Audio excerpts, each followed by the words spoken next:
We heard the comments you were making about the Undertaker and stuff. That was on what show was that? Hawani. Yeah, we played the audio yesterday. We played the audio, and it was the first, like, I think, very candid interview you had about that situation.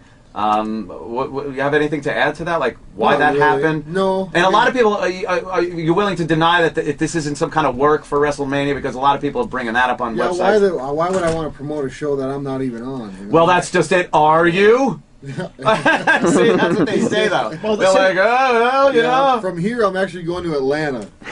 They won't let it go, though. We played the audio yesterday. I know. You know people it's a work, see? You don't understand. The wrestling fans. Right. But Brock is saying it's a real fucking beef he's got with The Undertaker. You didn't explain, and I guess it's too personal, what was actually said, which is fine. I mean, you know, it boils down. It's really freaking... I mean, it's really nothing other than, you know... It was such an odd thing to happen. Like, after that was a huge fight.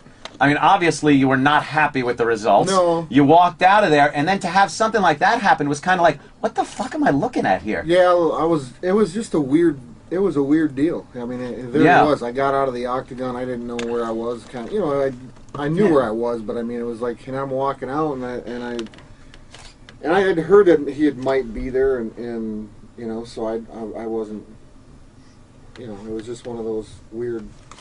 You bump into somebody, and it's like, yeah, so you really said that about me, and or, you know, so. By the way, calling him Mark in that interview was brilliant because it that's the one thing that really made me laugh in that. It's like Undertaker, the undead, this, that, the other thing. It's like, oh yeah, Mark, and I was just laughing like, oh, that's a screw turner right there.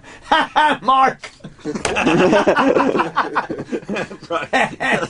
just thought it was shitty timing. It's like, you know, a guy loses a real match. I mean, it was you know, the heavyweight championship, and to pull some shit like that on the way out. Yeah. It's not your fucking. I don't even know show. why he was there. Really, it's not your show, Elias. Yeah, I guess he likes MMA though. He's been to a few. Yeah, he does, and I used to, you know, hang out. I mean, we're acquaintances. Everybody, you know, I don't keep in touch with anybody from there. You know, it's all, you know, you keep your friends close and your enemies closer in that business, and so it just is what it is. Is it a very backstabbing kind of business?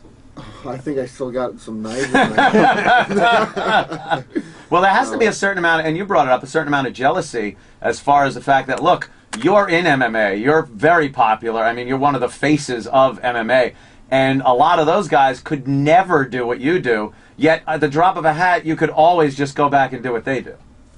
Yeah, you know.